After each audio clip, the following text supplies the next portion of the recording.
दोस्तों, हिंदी कथा साहित्य के क्षेत्र में मुंशी प्रेमचंद का नाम किसी परिचय का मोहताज नहीं है। उनकी कहानियां हम सब ने बचपन में पढ़ी होंगी और जिन्होंने नहीं पढ़ी उन्होंने भी उनका नाम जरूर सुना होगा। तो आइए आज आपको सुनाते हैं मुंशी प्रेमचंद की लिखी एक कहानी, स्त्री और पुरुष। चलिए शुरू करते हैं। विपिन बाबू के लिए स्त्री ही संसार की सुंदर वस्तु थी। वो कवि थे और उनकी कविता के लिए स्त्रियों के रूप और यौवन की प्रशंसा ही सबसे चित्ताकर्षक विषय था। उनकी दृष्टि में स्त्री जगत में व्याप्त कोमलता, माधुर्य और अलंकारों की सजीव प्रतिमा थी। जबान पर स्त्री का नाम आते ही उनकी आंखें जगमगा उठती थी, कान खड़े हो जाते थे, मानो किसी रसिक ने गान की आवाज सुन ली हो। जब से होश संभाला तभी से उन्होंने उस सुंदर स्त्री की कल्पना शुरू कर दी जो उनके हृदय की रानी होगी। उसमें उषा की प्रफुल्लता होगी, पुष्प की कोमलता, कुंदन की चमक, बसंत की छवि, कोयल की दनी। वो कवि वर्णित सभी उपमाओं से विभूषित होगी। वो उस कल्पित मूर्ति के उपासक थे। कविताओं में उसका गुणगान गाते, मित्रों से उसकी चर्चा करते और नित्य उसी के ख्यालों में मस्त रहते थे।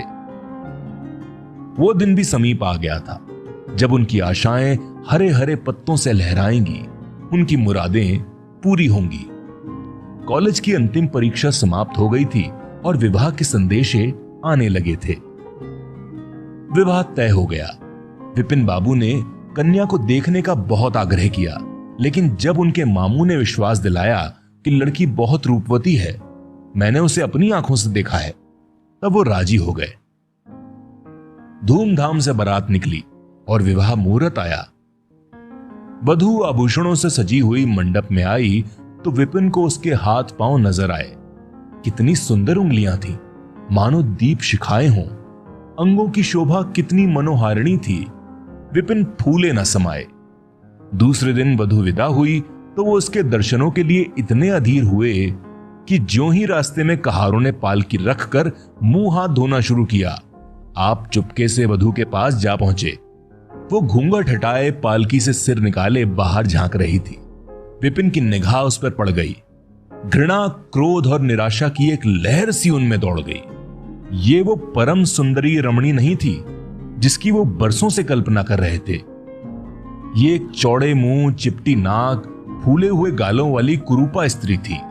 रंग गोरा था पर उसमें लाली के बदले सफेदी थी, और फिर रंग कैसा ही हो, रूप की कमी पूरी नहीं कर सकता।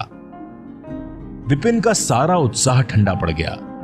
हाय राम, इसे ही मेरे गले पड़ना था। क्या इसके लिए सारे संसार में कोई और नहीं था?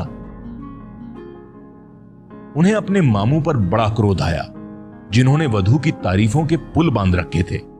अगर इस वक्त वो मिल जाते तो विपिन उनकी ऐसी खबर लेता कि वो भी याद रखते। जब कहारों ने फिर से पालकियां उठाई तो विपिन मन में सोचने लगा, इस स्त्री के साथ मैं कैसे बोलूंगा, इसके साथ कैसे जीवन काटूंगा। इसकी ओर ताकते ही घृणा होती है। ऐसी कुरूप स्त्रियां भी संसार में हैं, इसका तो मुझे अब तक पता नहीं था। कैसा ईश्वर ने मुंह बनाया है, क्या आंखें हैं, और सारे ऐबों की ओर देखकर आंखें बंद कर लेता। लेकिन वो चौड़ा सा मुंह, भगवान, क्या तुम्हें मुझी पर वज्रपात करना था? विपिन को अपना जीवन नरक सा जान पड़ता था। वो अपने मामू से लड़ा, ससुर को लंबा खर्रा लिखकर फटकारा, मां बाप से हुज्जत की, और जब इससे शांति ना हुई तो कहीं भाग जाने की बात सोचने लगा। आशा यानी उसकी बीवी पर उसे दया अवश्य आती थी। वो अपने को समझाता कि इसमें उस बेचारी का क्या दोष है, उसने जबरदस्ती तो मुझसे विवाह किया नहीं। लेकिन ये दया और ये विचार उस घृणा को जीत नहीं पाता था जो आशा को देखते ही उसके रोम रोम में व्याप्त हो जाती थी। आशा अपने अच्छे से अच्छे कपड़े पहनती, तरह तरह से बाल संवारती, घंटों आईने के सामने खड़ी होकर अपना श्रृंगार करती, लेकिन विपिन को यह शुतुरग मजा से मालूम होते। वो दिल से चाहती थी कि उन्हें प्रसन्न करूं, उनकी सेवा के लिए अवसर खोजा करती थी, लेकिन विपिन उससे भागा भागा फिरता था। अगर कभी भेंट हो भी जाती तो कुछ ऐसी जली कटी बातें करने लगता कि आशा रोती हुई वहां से चली जाती। सबसे बुरी बात यह थी कि उसका चरित्र भ्रष्ट होने लगा। वो ये भूल जाने की चेष्टा करने लगा कि मेरा विवाह हो गया है। कई कई दिनों तक आशा को उसके दर्शन भी ना होते। वो उसके कहकहे की आवाजें बाहर से आती हुई सुनती, झरोके से देखती तो वो अपने दोस्तों के गले में हाथ डाले सैर करने जा रहे हैं और तड़प कर रह जाती। एक दिन खाना खाते समय उसने कहा, अब तो आपके दर्शन ही नहीं होते, क्या मेरे कारण घर छोड़ दीजिएगा? विपिन ने मुंह फेर कर कहा, घर पर ही तो रहता हूं, आजकल जरा नौकरी की तलाश है इसलिए दौड़ धूप ज्यादा करनी पड़ती है। किसी डॉक्टर से मेरी सूरत क्यों नहीं बनवा देते? सुनती हूं आजकल सूरत बनाने वाले डॉक्टर भी पैदा हुए हैं। अरे क्यों नाहक चिढ़ाती हो? यहां तुम्हें किसने बुलाया था? आखिर इस मर्ज की दवा कौन करेगा?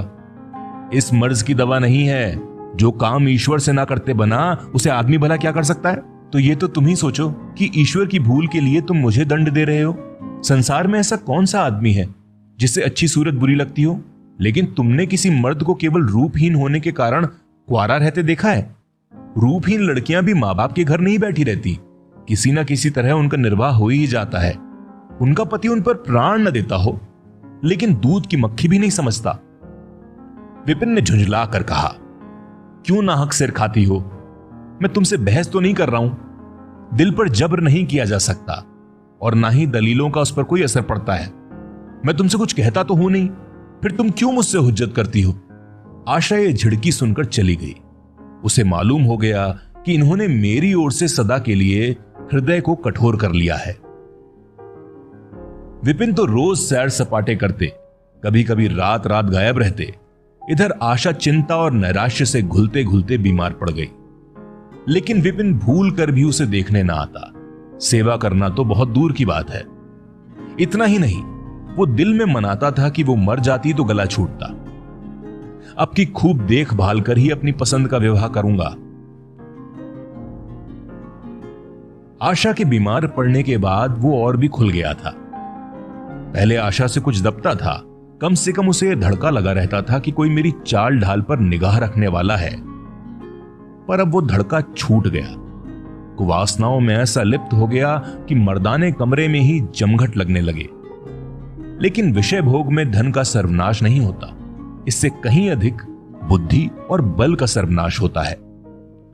विपिन का चेहरा पीला पड़ने लगा, देह भी क्षीण होने लगी, पसलियों की हड्डियां निकल आई, आंखों के इर्द गिर्द गड्ढे पड़ गए।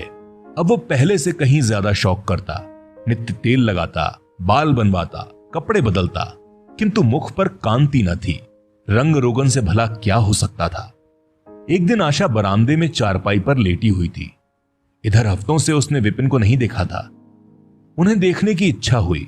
उसे भय था कि वो नहीं आएंगे, फिर भी वो मन को ना रोक सकी।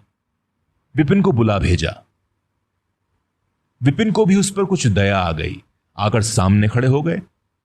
आशा ने उनके मुंह की ओर देखा तो चौंक पड़ी। वो इतने दुर्बल हो गए थे कि पहचानना मुश्किल था। आशा बोली, क्या तुम बीमार हो? तुम तो मुझसे भी ज्यादा घुल गए हो। जिंदगी में रखा ही क्या है जिसके लिए जीने की फिक्र करूं? जीने की फिक्र ना करने से कोई इतना दुबला नहीं हो जाता।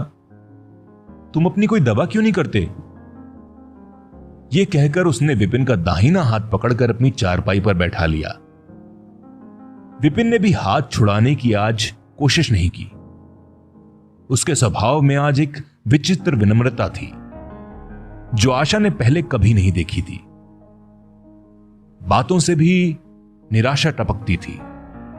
अक्खड़पन था, लेकिन क्रोध की गंध भी नहीं थी। आशा को ऐसा मालूम हुआ कि विपिन की आंखों में आंसू भरे हुए हैं। विपिन चारपाई पर बैठते हुए बोले, मेरी दवा मौत करेगी। मैं तुम्हें जलाने के लिए नहीं कह रहा हूं। ईश्वर जानता है मैं तुम्हें चोट नहीं पहुंचाना चाहता, लेकिन अब मैं ज्यादा दिन तक जिंदा नहीं रहूंगा। मुझे किसी भयंकर रोग के लक्षण दिखाई दे रहे हैं। डॉक्टरों ने भी यही कहा है। मुझे इसका बहुत दुख है कि मेरी वजह से तुमको दुख पहुंचा। इसके लिए मुझे क्षमा करना। कभी कभी बस बैठे बैठे मेरा दिल डूब जाता है। मूर्छा सी आ जाती है।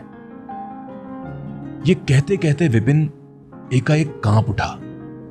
उसकी सारी देह में सनसनी सी दौड़ गई। मूर्छित होकर चारपाई पर गिर पड़ा और हाथ पैर पटकने लगा। मुंह से झाग निकलने लगे। सारी देह पसीने से तर हो गई। आशा का तो सारा रोग हवा हो गया। वो महीनों से बिस्तर नहीं छोड़ पाई थी, पर इस समय उसके शिथिल अंगों में विचित्र सी स्फूर्ति दौड़ गई। उसने तेजी से उठकर विपिन को अच्छी तरह लिटा दिया और उनके मुंह पर पानी के छींटे देने लगी। काम वाली बाई भी दौड़ी आई और पंखा झलने लगी। बाहर खबर हुई। मित्रों ने दौड़कर डॉक्टर को बुलाया। बहुत यत्न करने पर भी विपिन ने आंखें न खोली। संध्या होते होते उनका मुंह टेढ़ा हो गया और बायां अंग शून्य पड़ गया। हिलना तो दूर रहा, मुंह से बात निकालना भी मुश्किल हो गया। यह मूर्छा नहीं थी, फालिज थी। फालिज के भयंकर रोग में रोगी की सेवा करना आसान काम नहीं है। उस पर आशा महीनों से बीमार थी, लेकिन विपिन के इस रोग के सामने वो अपना रोग भूल गई। 15 दिनों तक विपिन की हालत बहुत नाजुक रही। आशा दिन के दिन और रात की रात उनके पास बैठी रहती। उनके लिए पथ्य बनाना, उन्हें गोद में संभाल कर दवा पिलाना, उनके जरा जरा से इशारे को समझना उसी जैसी धैर्यशील स्त्री का काम था। अपना सर दर्द से फटा करता, ज्वर से देह तपा करती, पर उसकी उसे जरा भी परवाह नहीं थी। 15 दिनों के बाद विपिन की हालत कुछ संभली। उसका दाहिना पैर तो लुंज पड़ गया था, पर तोतली भाषा में कुछ कुछ बोलने लगा था। सबसे बुरी गत उसके सुंदर मुख की हुई थी। वो इतना टेढ़ा हो गया था जैसे कोई रबर के खिलौने को खींचकर बढ़ा दे। बैटरी की मदद से जरा देर के लिए बैठ या खड़े तो हो जाते थे, लेकिन चलने फिरने की ताकत नहीं थी। एक दिन लेटे लेटे उन्हें ना जाने क्या ख्याल आया। आईना उठाकर अपना मुंह देखने लगे। ऐसा कुरूप आदमी उन्होंने कभी नहीं देखा था। आहिस्ता से बोले, आशा, ईश्वर ने मुझे गुरूर की सजा दे दी। वास्तव में यह उसी बुराई का बदला है जो मैंने तुम्हारे साथ की। अब तुम अगर मेरा मुंह देखकर घृणा से मुंह फेर लो तो मुझे जरा भी शिकायत नहीं होगी। मैं चाहता हूं कि तुम मुझसे उस दुर्व्यवहार का बदला लो जो मैंने तुम्हारे साथ किए। आशा ने पति की ओर कोमल भाव से देखकर कहा, मैं तो आपको अभी भी उसी निगाह से देखती हूं। मुझे तो आप में कोई अंतर दिखाई नहीं देता। वाह भाई, बंदर का समूह हो गया है और तुम कहती हो कोई अंतर ही नहीं। मैं तो अब कभी बाहर नहीं निकलूंगा। ईश्वर ने मुझे सचमुच दंड दिया है। बहुत यत्न किए गए, पर विपिन का मुंह सीधा नहीं हुआ। मुंह का बायां भाग इतना टेढ़ा हो गया था कि चेहरा देखकर डर मालूम होता था। हां, पैरों में इतनी शक्ति आ गई थी कि वह चलने फिरने लगा था। आशा ने पति की बीमारी में देवी की मनौती की थी। आज उसी पूजा का उत्सव था। मोहल्ले की स्त्रियां बनाव श्रृंगार किए जमा थीं। गाना बजाना हो रहा था। एक सहेली ने पूछा, क्यों आशा, अब तो तुम्हें उनका मुंह जरा भी अच्छा नहीं लगता होगा? आशा ने गंभीर होकर कहा, मुझे तो पहले से और भी ज्यादा अच्छा मालूम होता है। चलो, बातें बनाती हो। नहीं बहन, सच कह रही हूं। रूप के बदले मुझे उनकी आत्मा मिल गई, जो रूप से कहीं बढ़कर है। विपिन कमरे में बैठा हुआ था। कई मित्र जमा थे। ताश चल रहा था। कमरे में एक खिड़की थी जो आंगन में खुलती थी। इस वक्त वो बंद थी। एक मित्र ने चुपके से उसे खोल दिया और शीशे से झांक कर विपिन से कहा, आज तो तुम्हारे यहां परियों का अच्छा जमघट है। विपिन बोला, बंद कर दो। अजी जरा देखो तो कैसी कैसी सूरतें हैं। तुम्हें इन सब में कौन सी सबसे अच्छी मालूम होती है? विपिन ने उड़ती हुई नजरों से देखकर कहा, मुझे तो सबसे अच्छी वही मालूम होती है जो थाल में फूल रख रही है। वाह भाई वाह, क्या सूरत के साथ तुम्हारी निगाह भी बिगड़ गई है? मुझे तो वो सबसे बदसूरत मालूम होती है। वो इसलिए क्योंकि तुम उसकी सूरत देखते हो और मैं उसकी आत्मा देखता हूं। अच्छा अच्छा, तो यही मिसेस विपिन है? हाँ यार, यही वो देवी है।